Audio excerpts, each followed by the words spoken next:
Going on, guys? So you probably know about the attacks at Ohio State University that happened on Monday and how the mainstream media were quick to jump on the gun control message, even though the attack was carried out with a car and a knife. In the wake of that attack, there's a renewed interest in campus carry. So a major proponent of campus carry is Antonia Okafor, who is joining me live now. What's going on, Antonia? Hey, I'm well. How are you? I'm doing pretty good.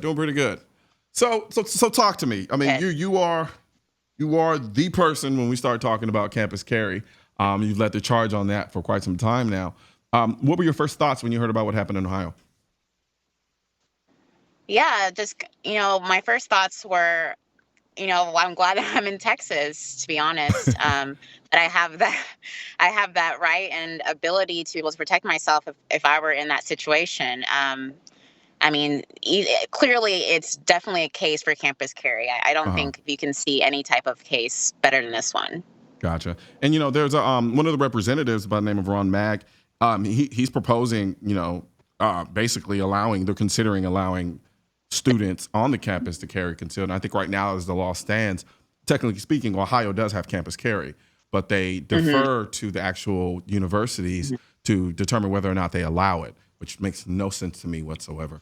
Um, and I so, agree. I mean, it's good to see somebody, it's good to see a politician moving in that direction, because usually every time something like this happens, they immediately go to the idea of, well, let's get rid of the guns. Well, I guess they couldn't do that in this particular case because there were no guns involved. So from your side of things, I mean, what is the culture of campus carry looking like now as of late?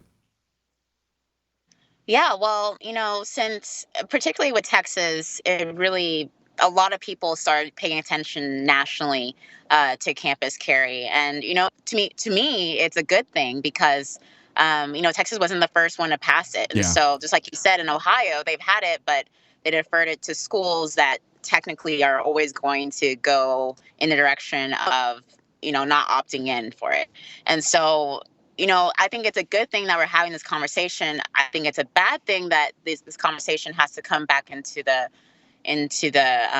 media realm because of a bad situation that Yeah. happened and the tragic situation that happened.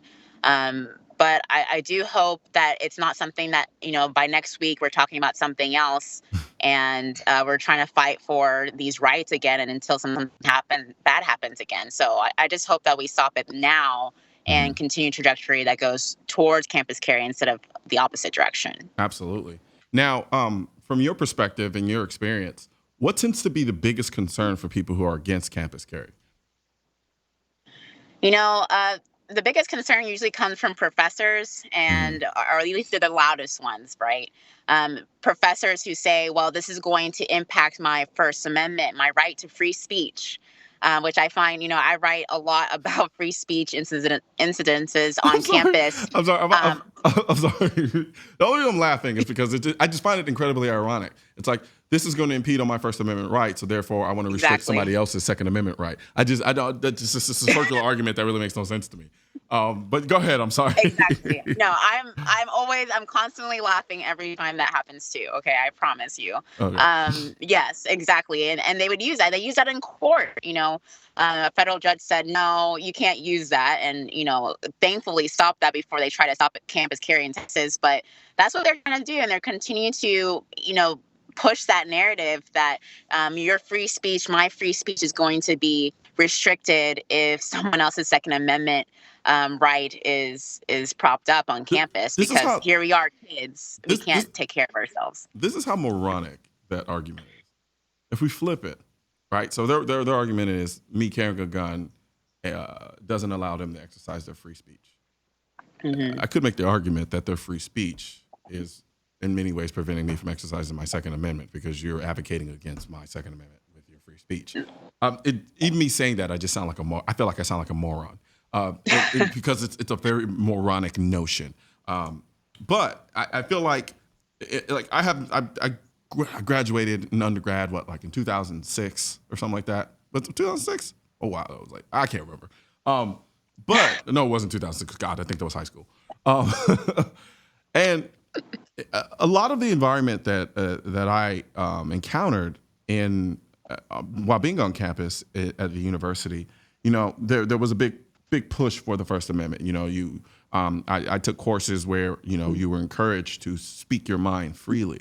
I never once, though, in any type of discussion or argument that we may be having on a particular topic in the class, that I feel like somebody was threatening physical violence. Now, like I said, I haven't been in undergrad for some time now. Has that culture changed? Are we now beating people up because they don't agree with the Erie Doctrine in school or something? I'm confused. No, I mean, if anything, it's the same side that's anti-campus carry that's also have been restricting a lot of people's free speech and saying that, we're going to bring every means possible to make sure that if you're talking about something that is controversial and something controversial is something that they don't agree with, right? Yeah. It's not controversial if they agree with it. And that's the whole point of why we have the First Amendment, because if we were just talking about the weather, it would be okay, but we're not. We're protecting someone's right to say something that we don't agree with, and that's what makes America so amazing, is that we have that right to ourselves. And so that's what we're seeing on campus, unfortunately, is, when you were saying that you had a class that encouraged you to have something like that, to talk about controversial topics. Yeah. Unfortunately, that's not where we're going right now in America and on universities, and it's a sad thing. Yeah, absolutely. I remember I would go to the library quite a bit, not to actually study. I usually go to flirt. But I did find myself, spending at least an hour or two actually getting some studying in. But when I would leave, I always noticed that I was most vulnerable when I was walking back at night. For women like you, in your position, Yeah. when did you feel like you were most vulnerable as far as being on campus? Yeah, exactly that same time. I got into the fight of campus carry because, I was a grad student and I was walking at, 10, 11 o'clock at night, most nights. And then, of course, you just add in finals, or you add in just going from the library, like you said. You could be there 2, 3 Yep. o'clock in the morning, walking to your car, and you have really, they say, well, there's these buttons that, if something happens, you should let campus police know. I mean, that's great, but they're not going to be there in the seconds that it takes for someone to attack you. And that's what we saw with Ohio State. And this was in broad daylight, for one thing. Exactly. And as far as my experience tells me, those buttons never work anyway. They're always malfunctioning. They never work. Yes. Somebody always has to come out to fix them, and the next day they're broken again. So not only are they ineffective in that I have to wait for somebody to come after I push the button, that's even if the button works in the first place. Yeah, exactly. And what's happening really, and I see this now with Ohio State, is that they're calling us kids, right? We're children. These kids, can they have campus carry? I mean, Greg Abbott just a couple days ago was saying that, he's glad that he's here in Texas and that he signed the bill in campus for campus carry here, because we have an advantage over the other states that don't have it. And I mean, he's even talking about it, and it's true. And I hope that people look at us as an example of how it can work and how it does work and how it can save more lives because of it, because it's that important. Absolutely. I mean, as far as I'm concerned, if you're old enough, well, look, considering the complex issues, the complex topics, and the things that you learn while you're in college, I mean, these aren't ideas for children. People in college aren't kids. I don't know why, but they keep trying to use that rhetoric to try and explain away why they shouldn't have guns in the first place. Yeah, I get it.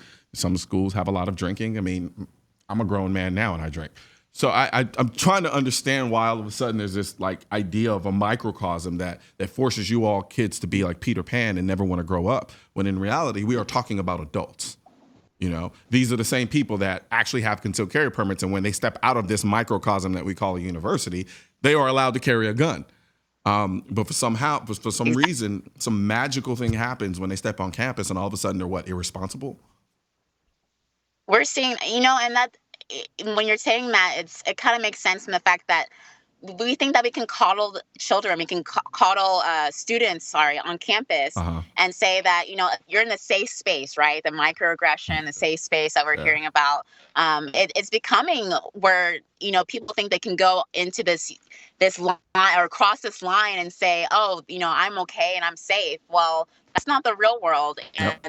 if you're not gonna go to it, it's gonna come to you, and that's how it Absolutely. works. Absolutely agree.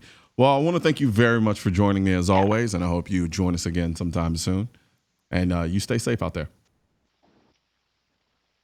Thank you. I Absolutely. appreciate it. No problem. You You too. take care. And that is another wonderful episode of Seeing Live, and you guys be sure to join us again tomorrow.